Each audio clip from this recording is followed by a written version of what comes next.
Es curioso que, que a España nunca llegó el Plan Marshall, porque recordáis con las ayudas de Estados Unidos para la reconstrucción de Europa y por temas políticos, por adepto del régimen español de Franco a las potencias del eje al principio, aunque luego cambiaron mucho las cosas, las ayudas del Plan Marshall nunca llegaron. Pero eso no es verdad, porque realmente las carrocerías del Fiat 1400, si no me equivoco, se hicieron con prensas que venían de Italia. ¿Y quién había pagado esas prensas? El Plan Marshall. Con lo cual, curiosamente, el Plan Marshall sí vino a España en la forma de un Fiat 1400. Y esto nos sirve para, en esta mesa redonda, hablar de la implicación que supone una marca de automóviles en la sociedad. Son mucho más que coches. Ese es un eslogan que hemos oído de alguna marca, pero es un eslogan que se puede aplicar a toda la historia del automóvil. Y empezamos con Ciro de Manuel Velasco, que es coleccionista y creador del Club de Amigos del Fiat 1400 y Coches Populares. Ciro, como preámbulo, ¿por qué creéis este club? A la falta de información de las marcas y de los modelos, en un principio se empiezan a crear los clubs para aglutinar lo que son la información, el asesoramiento, el buscar piezas. Estamos hablando de hace 25 años, cuando Internet no existía, cuando las únicas maneras de localizar piezas era ir a las ferias. El poder sacar documentación era todo por escrito, no había, información de las marcas que te pudiesen dar de los modelos. Entonces, el fin de crear los clubs era aglutinar todo este tipo de información para ir asesorando a toda aquella persona que quería restaurar un modelo y poderle dar información y poderle, a su vez, el ir haciendo un censo de todos los vehículos supervivientes que existían en esa época. Hablando de clubs, Jaime Sánchez Jover. Jaime, los menos jóvenes nos acordamos de aquel Josea que ponía una pegatina detrás que ponía SEAT en rodaje. Bueno, pues ese es el nombre que le has dado a tu colección, el Club de Amigos el Club de Coleccionista de Museo SEAT en rodaje. ¿Por qué nace ese club en el año 96? O sea que vais a cumplir 30 años. En el 96, cuando yo estudio la historia de la automoción popular española, empiezo a comprar los primeros coches y entonces cuando ya tengo una pequeña colección, me doy cuenta de que los coleccionistas lo que somos los guardianes de los recuerdos. Somos los guardianes de los recuerdos, de tal manera que cuando la gente, el público en general, visita nuestras instalaciones, entonces yo compruebo cómo de alguna manera estos coches estimulan los recuerdos de los españoles. Y a partir de aquí, pues cada coche es como una cápsula del tiempo en la que cuando visitas las instalaciones y cualquiera de los coches te transporta a una época del pasado en la que estimula mucho los recuerdos de las personas, ¿no? También intento insistir en la gente joven cuando viene a ver nuestras instalaciones, que las veis por aquí, ¿no? Aquí tenemos las ambulancias.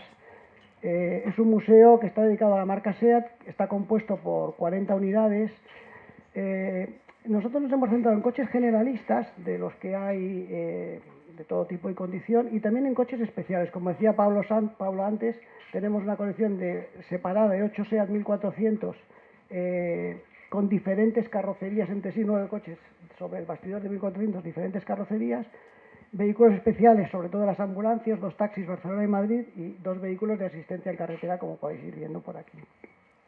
Entonces, este tipo de coches, ahora se celebra el 75 aniversario de la marca y yo pienso que es muy importante destacar de que, aparte del coche generalista que había dado servicio a las familias, también están este tipo de coches que habían auxiliado a las personas, tanto en las ambulancias como en los taxis o como el servicio de auxilio en carretera.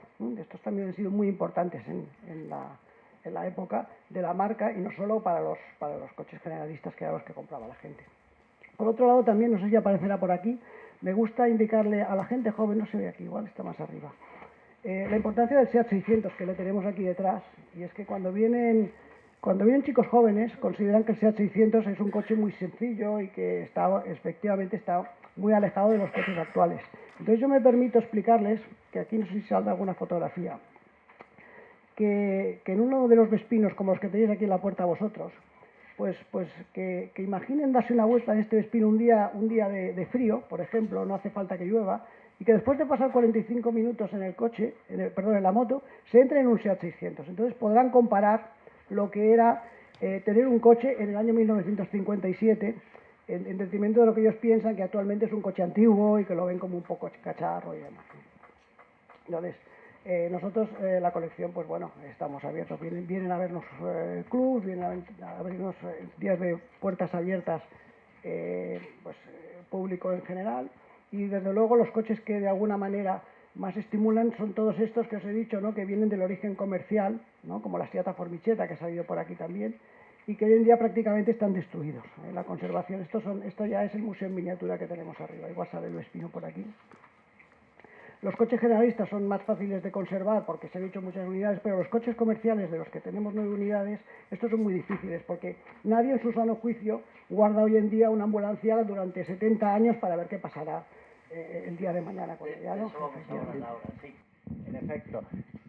Está bien eso que les des una vuelta al Vespino para ver las ventajas del coche. Yo les daría una vuelta en bici, ya que tenemos tanto lobby que apuesta por la bici, ¿verdad? Sí, y desprecia el coche. Sí, yo también les daría una vuelta en bici también. Alguna madrugada vallisoletana. Jesús, periodista, motor clásico, tenéis aquí un número especial dedicado a los 75 años de SEAT, que te has currado bien. Bueno, te voy a hacer una pregunta fácil, porque para eso eres colega. De todos estos 70 y pico coches, ¿con cuál te quedas? 70 y pico, con un 850 coupé, Sport Coupé. Digo que me quedo porque es el que tengo pendiente de terminar de restaurar en casa. O sea que por eso te digo, es que... Pero la historia es bastante amplia y iremos desgranándola. Pero quiero aprovechar antes de nada la oportunidad para agradecer a los 3 pilares de la revista Motor Clásico, que el año que viene cumplimos 40 años, que no es moco de pavo, y que son, por un lado, vosotros, los aficionados, los pequeños coleccionistas y clubes, y las marcas, y en concreto SEAT. Voy a hacer una pequeña anécdota. El 5 de septiembre de 1996, yo estaba en unos almacenes, unas naves enormes en Múnich con BMW Classic. Y 4 empleados del departamento, poco menos que a las órdenes del fotógrafo y mías, diciendo, ¿qué coche quieres ahora probar? Y fotografiar. Y claro, tú señalabas y decías, un M1, un BMW 328 Milemiglia. Y claro, para nosotros aquello era un sueño. Es decir, estamos en los almacenes, en las entretelas de una marca que protege su legado y que podemos seleccionar cualquier coche para presentar en nuestra publicación. Aquí en España era difícil, imposible pensar en eso. Para los colegas que hacíamos la revista y otras publicaciones, pues nos llenaba, siempre estábamos con la envidia y el chascarrillo de que hacer una revista en Inglaterra, en Francia, en Alemania, en Italia, era relativamente sencillo por la cantidad de especialistas, casas de subasta, profesionales, marcas que atendían a su pasado y que lo ponían, lo ponían a disposición de aficionados y de la prensa en concreto. Y claro, aquí en España nada, no, eso era bastante complicado. Y desde hace 15 años, pues SEAT por fin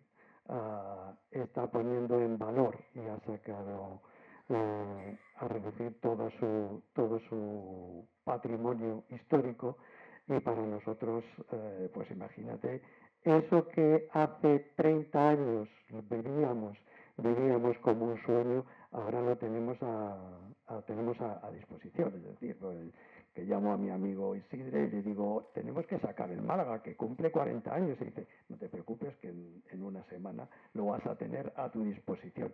Eso para nosotros, como medio de comunicación, ha sido fantástico.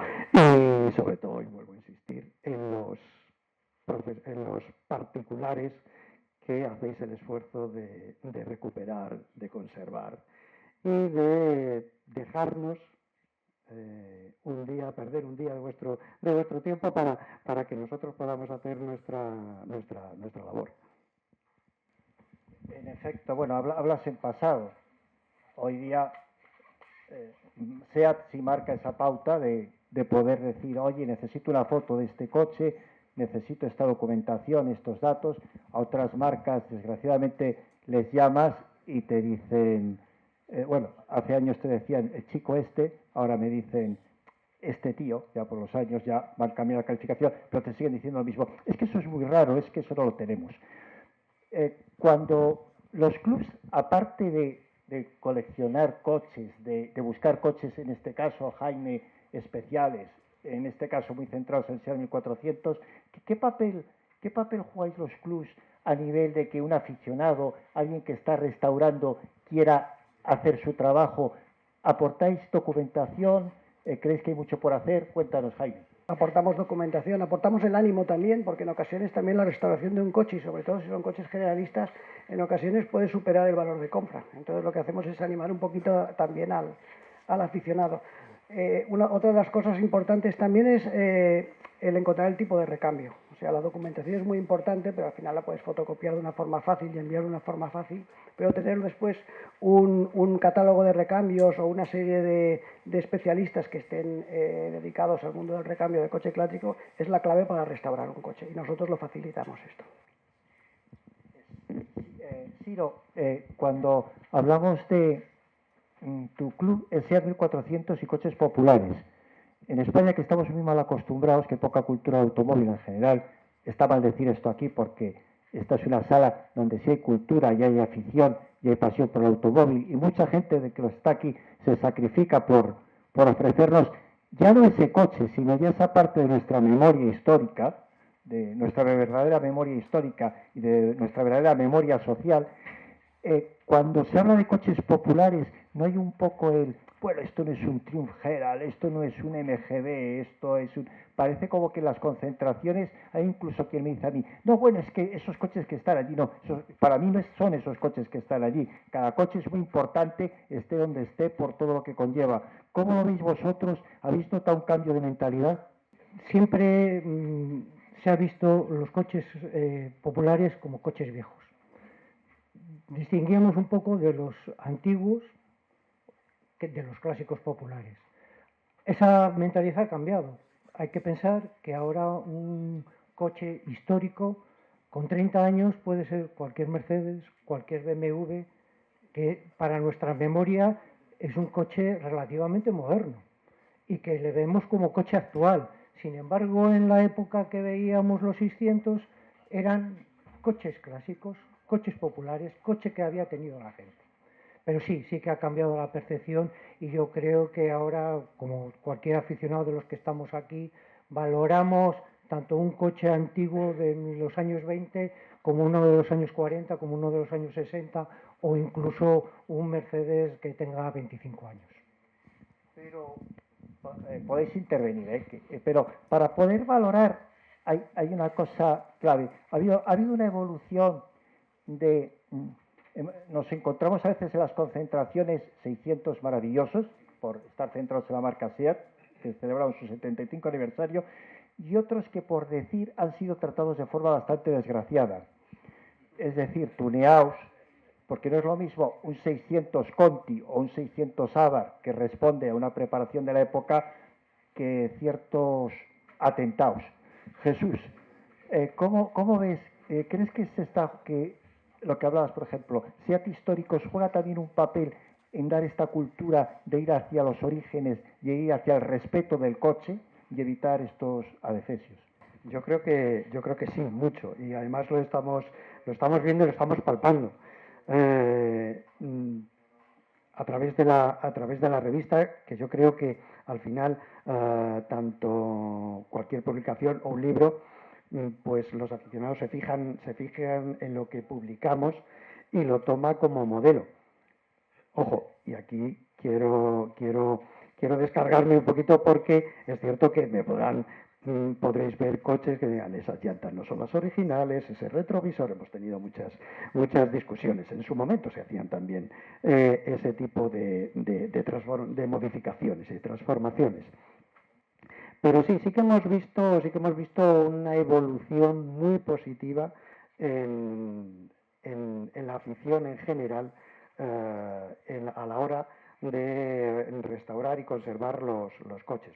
Estamos centrándonos en SEAT, y por ejemplo hay una concentración nacional todos los años, que es la Travesea, donde participan 100 y pico, 600, y yo he participado en algunas ediciones, y sí que es cierto que se ve una evolución de los primeros años, hace ya, creo que van por la 10ª edición, en la que al principio pues había 600 de todo tipo, como bien dices, y a través de los años y de la participación de pequeños y grandes coleccionistas, de la propia SEAT, que llevaba sus coches y los llevaba impecables, pues la gente quiere imitarlo y está virando a mantener los coches en su origen, efectivamente. Y se ve una clara evolución en todo el estrato, en todo el abanico de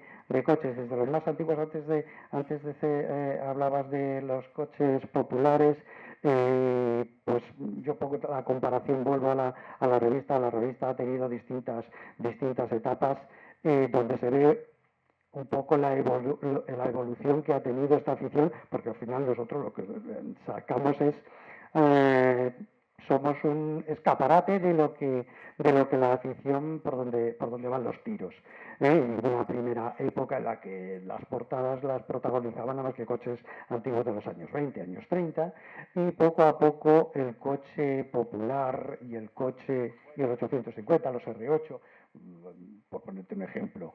La primera vez que sacamos un R8 en portada, Nacho, que sé que tiene más memoria, debió ser año 94 o por ahí, ¿no? Y bueno, nos dijeron: ¿pero dónde vais ya sacando un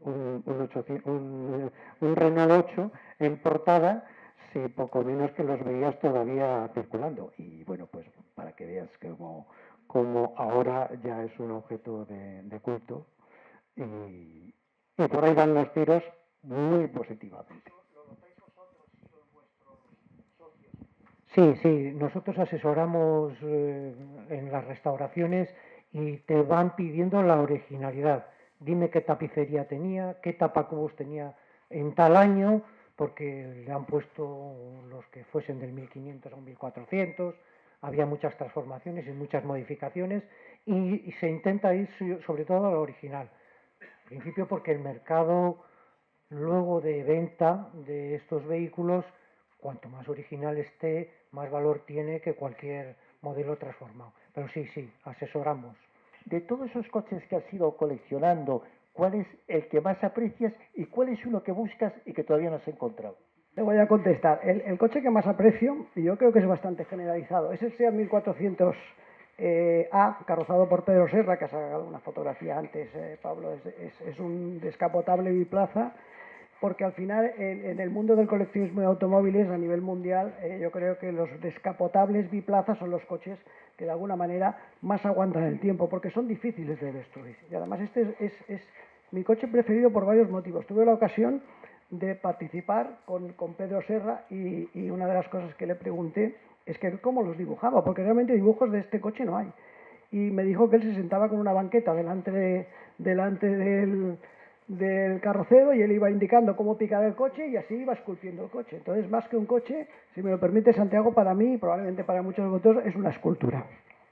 Otro de los coches que hemos incorporado a la colección ahora, que me resulta muy significativo, es un SEAT Milton, un SEAT 600 Milton, que tiene la carrocería de un SEAT 600 y tiene el aspecto de un 850 por Spider. Sin embargo, este coche esconde una sorpresa muy agradable, y es que cuando levantas la parte del motor, allí encuentras todo el autobastidor del 600 íntegro, y entonces con esto descubres que este coche realmente, el origen es un SEAT 600, aunque aparentemente intenta simular un SEAT 850. ¿Y el que buscas? Mira, buscar hoy en día te diré que los coches, Santiago, casi nos buscan a nosotros. Antiguamente había que acudir a los salones, pero hoy en día, gracias a las redes sociales, los coches nos buscan a nosotros. Nosotros buscamos unidades raras, y a mí me gustaría incorporar en este momento, que lo tengo localizado, es un SEAT 600 Meliá, que no sé si vosotros sabéis cuál es, un 600 con un toldito, como muy playero y una cosa así. Y luego tengo otro... Sí, igual que la Jolly, entonces lo tenemos localizado en el norte de España, y también un SEAT 600 Rally, que se hicieron 18 unidades, que es un cochecito descapotable tipo buggy. Entonces, un poco estos son los coches que yo pienso que una colección como la nuestra enriquece el conjunto. A la hora de hablar de SEAT raros, de buscar coches, ¿encontráis, digamos, que antes era más fácil? Antes te encontrabas en cualquier granero, en cualquier taller, y ahora cuesta más encontrar un SEAT, o ya la gente ha tomado más conciencia de que este SEAT vale más, o ha cambiado un poco el panorama a la hora de interpretar eso, digamos, esa facilidad de compra. Hay que mirarlo desde dos aspectos. Las redes sociales, la televisión, ha aumentado el que podamos encontrar lo que queramos en cualquier parte del mundo, sea España, bien sea Francia, Italia o el país que queramos. Otra cosa es que ya no se encuentran unidades tan fácilmente como hace 25 años. Ya no existen, se han destruido. Los desguaces, por desgracia, antes se encontraban unidades, podías sacar incluso despieces, pero por la política que se ha hecho de destrucción de los vehículos, se han achatarrado todos y prácticamente no hay nada. Fíjate que, por poner un ejemplo, había miles de taxis 1400. Es imposible encontrar nada, pero ya desde hace 20 años hasta esta época. Claro, bueno, pero estaban en los desguaces y se mantenían, y la gente los iba y los rescataba, pero ya no existe, ya no hay forma. Para los que nos gustan los clásicos, sí, porque han desaparecido las unidades. Alguno de nosotros seguramente que, aun con mucho dinero, restauraríamos alguno de esos coches que se han achatarrado y que ya no podemos volver a encontrar. Hablamos del 600. Los que estamos aquí, que digo que bastante jóvenes, hoy más jóvenes que mañana, claro, para nosotros el 600 es lo que es. Pero la gente joven ve el 600 un coche pequeño, que era barato y tal. No tiene nada que ver, ¿verdad? Los contextos sociales cambian tanto, los coches representan ese contexto social. ¿Qué era el 600 en realidad en 1958? A ver, siempre se dice que el 600 es el coche que motorizó España y el coche popular por antonomasia. Creo que se ha comentado aquí también a lo largo de esta mañana en las distintas conversaciones. Y como decía nuestro recordado Ramón Roca, o sea, cada coche tiene su contexto, tiene su historia particular. El 600 hay que recordar que sale en el año 55, pero en el año 55 todavía es un coche aspiracional, como se dice ahora en el argot. El 600 empieza a popularizarse ya avanzados los años 60, después del plan de estabilización económico del 59, que es cuando la clase media empieza a ver luz al final del túnel y puede empezar a adquirir el coche. Mi padre ha estado trabajando 30 años en SEAT, ingresó el otro día, además encontré el contrato, hasta ahí llega nuestra enfermedad, en el año 65, y su primer coche es un 600 que compra a medias con un compañero en el año 69, año de mi nacimiento. Para que te hagas una idea, o sea, el 600 es el coche popular que todos hemos establecido como ese icono, pero en realidad el 600, cuando se empieza, y por las cifras de producción y de ventas, es a partir de los años 60 y avanzados, 65, 60, 66. En efecto, yo siempre cuento una anécdota, si la he contado más veces me perdonáis, como tantos de mis errores, pero cuando mi padre compró un 600 en el año 58-59, porque yo vine con el 600 bajo el brazo, fue a recogerlo a la calle Velázquez de Madrid y preguntó, ¿qué color es? Dice, el que le toque. O sea, había que ver lo que era comprar un coche entonces. Imaginaos un departamento de marketing que dice a un señor que se va a comprar un Seat León, ¿verdad, Carlos? De Luis. Y dice, oiga, que yo voy a comprar un coche. Y dice, que le toque. Bueno, y la segunda parte fue, oiga, que no tiene gasolina. Dice, no importa, porque la calle Velázquez se circula entonces. Dice, porque es cuesta abajo y al final hay una gasolinera. O sea, el servicio era de marketing, ya veis. Esta anécdota que cuento, que es graciosa, que me la contó muchas veces mi padre, sirve para darnos cuenta del contexto histórico, ¿verdad? De lo que supone un 600, de lo que comentabas tú antes. Sin embargo, si hay coches privilegiados, eran un poco los Seat aquellos especiales de Serra. ¿Cuánto podía costar, o quién podía acceder a un coche de Serra? Que claro, era un coche artesanal. Pues mira, el precio que le aplicaba Serra, si mal no recuerdan, 75.000 pesetas sobre el precio base. Entonces, si partes de la base de que un SEAT 1400, Pablo, me corriges, eran 119.000 pesetas y se le sumaban 75.000 por la transformación, pues prácticamente estabas duplicando el precio del coche. Él los hacía un poquito por encargo, porque además no hay ninguno de los Serras que sean iguales, cada uno tiene detalles distintos. Básicamente, no solo estaba al alcance de personas únicamente adineradas, tenían que ser además grandes aficionados al automóvil, porque en aquella época tener un coche de ocio, un coche de los carrozados por Serra, básicamente eran coches de ocio. No servían, podías viajar, pero no servían para el día a día y demás. Entonces, el precio que aplicaba él, dando respuesta a tu pregunta, era 75, o sea, sobre un 75% sobre el precio base. Que si lo calculas hoy sobre un coche de 50.000 euros, pues lo has puesto en casi 90.000 euros. Poco accesibles. El 1400 también era un coche realmente muy especial, ¿no? Era un coche muy de alto de gama. Bueno, aquí en España tenemos cierto complejo, ¿no? Siempre decimos, no, claro, fuera. Bueno, también en Italia el 1400, quizás nosotros llevamos unos años de retraso, pero los 1400 también era un coche ya no tan alto de gama, digamos, como en España, pero ya era media alta también. Esos 1400 entonces, y luego el 1400C, que en realidad es una carrocería 1500, como bien hemos escuchado anteriormente, hoy día, ¿qué valoración puede tener? Estamos hablando de coches SEAT 1400 que se fabricaron en un principio para las instituciones, para los representantes políticos, estamos hablando de servicio público, ambulancias, estamos hablando de un vehículo de alto nivel. ¿Qué lo podíamos comparar hoy día? Pues con coches de tipo Mercedes, iba a decir un clase E, que no es alta gama, pero sí que no era accesible por prácticamente nadie del pueblo, por así decirlo.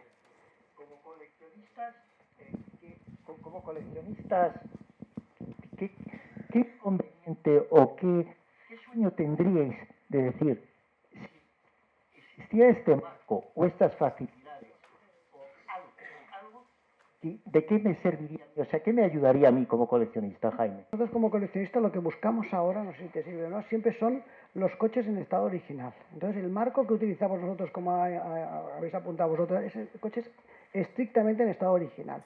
Y para localizarlos hoy en día prácticamente has de recurrir a otras colecciones. Es muy difícil ya hoy en día encontrar un coche pendiente de restauración. En ocasiones lo puedes encontrar y si es un vehículo que la carrocería es muy exclusiva, vale la pena restaurarlo. Pero si es un vehículo que por las circunstancias que sí es un coche generalista que a ti te gusta, es mucho más práctico intentarlo buscarlo en estado original, que es, digamos, es el dogma que nosotros tenemos como referente, que abordar una restauración.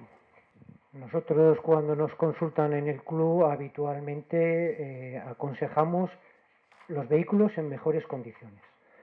Abarcar una restauración por muy poco dinero que te cueste, o sea, poco dinero te cueste el coche a la hora de comprar, se va a subir mucho el nivel de restauración.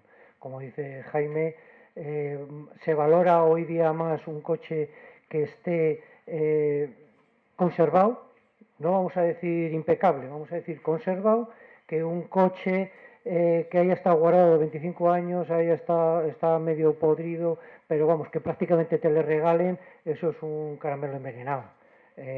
Las restauraciones hoy día cuesta igual restaurarte un Mercedes que un 600 o que un 1400. Exactamente. ¿Qué pasa? Que la valoración de ese vehículo a la hora de ponerle en el mercado, aunque no le quieras vender, no es la misma. Entonces, sí que hay que valorar mucho, digamos, un presupuesto inicial, una valoración inicial a la hora de iniciar una restauración. Al final la hora del chapista, ya que lo has dicho, vale igual para repararte una aleta de un 600 que la de un Bugatti Royal. La hora. Nosotros siempre hemos hecho la cuenta a la vieja, es decir, a ver cuál es merece la pena restaurar un coche o no. Es establecer cuál es el valor medio o aproximado de este modelo, este coche en el mercado. Y al final lo que tienes que coger es decir, ¿merece la pena este coche? Bueno, ¿qué le tengo que hacer? ¿Cuánto me costaría? ¿Y cuánto me cuesta la compra? Y al final esa diferencia, esa cuenta, es la que te dice si te vas a pillar los dedos o no. Otra cosa luego ya son los aspectos personales o emocionales, efectivamente, que eso es que afortunadamente muchos aficionados pues se mueven por eso y es así como se conservan y se restauran coches que de otro modo no tendrían un futuro si te fijas exclusivamente en su valor crematístico numérico. Yo no sé ustedes si habrán visto algún niño con la nariz pegada al escaparate de una tienda de lavadoras o de molinillos de café, pero sí creo que habrán visto muchos niños, o ustedes siendo de niños, o incluso un niño que hay aquí, un Ruiz Jiménez, apellido ilustre del mundo del automóvil, que sí pegan las narices a un escaparate de una tienda de coches o de motos, nuevos o clásicos, porque despierta pasión. Esta pasión se está extendiendo en España, es decir, el otro día estábamos en Valladolid Motor Vintage, veíamos muchos miles de personas que habían acudido a ver coches y les importaba desde el más modesto al teóricamente más lujoso, porque cada uno les aportaba esos recuerdos.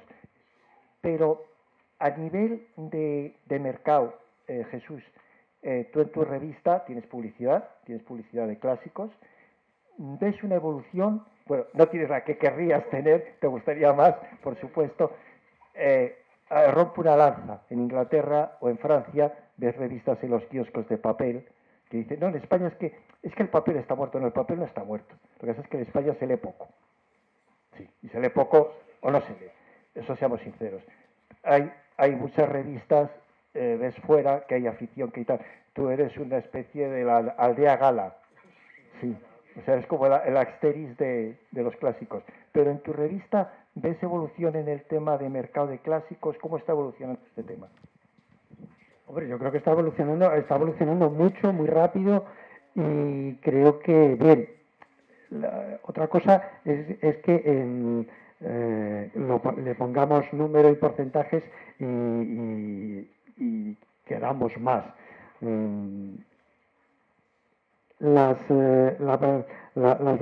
publicidad en las revistas es muy complicado. No llegamos a esa profesionalidad que se puede vivir en Francia, en otros países de nuestro entorno. Poquito a poco se va evolucionando y bueno, a ver, yo creo que entre todos estamos haciendo una labor bastante positiva. En esto de las ventas es curioso cómo a veces empresas de subastas extranjeras presentan un modelo español, ¿no? Que a lo mejor aquí nos parece poco y dicen, no, mire, es que este es un SEAT, es un 600, pero no es un Fiat, es un SEAT. Y a lo mejor en Bonhams, en Sotheby's o en tal, nos lo encontramos. Hay coches, digamos, que importa menos que salgan fuera. Porque, quiero decir, es casi un orgullo ver un 850, ¿no? Ya un Spider me cuesta, ya va, SEAT Spider 850, me cuesta más verlo fuera. Pero ¿crees, sobre todo Jaime, que podemos perder piezas curiosas e importantes de SEAT que son, que como decías, en los de Serra o tal, que se nos vayan fuera? ¿Realmente no es una pena? Bueno, la verdad es que te diré, Santiago, que vamos a evitarlo a toda costa, empezando por mí mismo, de que no salga ninguna de las piezas excepcionales fabricadas por SEAT o de modelos especiales. Es posible que, como hemos comentado hace un momentito, unidades como SEAT 1400 Serra que tenemos en el museo o precisamente el Milton, es muy probable que estas, si yo las pusiera a la venta o algún otro aficionado de las que hay salieran a la venta, pues es muy probable que salieran al extranjero. Hemos de evitarlo a toda costa para que el patrimonio español se quede en España. Lo que sí yo que he observado es que a la línea de lo que decíais vosotros, la afición actualmente que está en periodo embrionario y que cada vez va avanzando más, se decanta hacia modelos un poquito más vitaminados. Es decir, los chicos jóvenes les gusta mucho ver los 1400 que tenemos en la colección, son unidades distintas a los que tiene SIO, pero les gusta para observarlos y para pasarles un trapito. La gente joven que está en periodo embrionario y buscando coches de colección, y si nos centramos en la marca SEAT, buscan coches más vitaminados, un poquito más potentes, y pueden ser motorizaciones 1430, 1600, 1800 o incluso los 2000, y sobre todo propulsión trasera. Yo creo que aquí es donde apunta la afición española en este momento. Esto de los coches vitaminados SEAT tiene una amplia tradición, ¿verdad?, de FLs, de los FUS, de los FLs. Es una marca que además ha tenido como mucha implicación. ¿Crees, Jesús, que hay realmente... los ingleses valoran mucho el Forescore. Nosotros estamos valorando realmente lo que ha supuesto el papel de los FUS y de los FLs. Sí, yo creo que se valora en su justa medida. Y aquí quiero discrepar una pizca con nuestro amigo Jaime. Es cierto, los jóvenes se aficionan o se adentran en este mundillo por lo que ellos conocen. O sea, un chaval de 20, 30 años ahora, pues un SEAT Ibiza, pues ya le llama la atención, un FU. El recuerdo del coche siendo chico, el coche más antiguo que ahora puedo recordar, no recuerdo los 1400, es el 1500. Pero, o sea, yo creo que eso depende por las generaciones. Hace poco hablaba con alguno de los invitados aquí y me hablaba del R5, del propio Ibiza. Ten en cuenta que el Ibiza, por ejemplo, cuando nace Motor Clásico, en el año 86 se está presentando, acaba de presentarse y ahora ya aparece en nuestras portadas. Y respecto a que a los jóvenes lo que les gusta es ver el coche pasarle un trapito, sí, bueno, pero es un primer paso. Una vez que han limpiado uno o dos coches, se empiezan a aficionar y yo creo que cuando empiezan a entender, cuando empiezan a comprender, cuando empiezan a saber y a adentrarse en esta afición, poco a poco ya abren más ese espectro que tienen inicialmente y se decantarán por un Ibiza Cupra y verán con buenos ojos un 127, un 1400 o un de Dion Button. Muy bien, oye, quiero daros las gracias a los tres participantes en la mesa, Jaime, Sirio, Jesús, pero no os voy a dar las gracias por participar en esta mesa. Os voy a dar las gracias por vuestra labor de conservar. Y quiero también agradecer al Museo de la Historia de la Automoción de Salamanca, a la Junta de Castilla y León, pero también quiero agradecer mucho a todos vosotros, a los que estáis en esta sala, que conserváis, que arregláis, que restauráis, que lucháis, que buscáis piezas en chatarra, que cogéis un teléfono, que miráis en internet por conservar los coches, coches a veces modestos, a veces lujosos, pero en cualquier caso portadores de recuerdos, portadores de la historia de España, portadores de nuestras vidas. Gracias.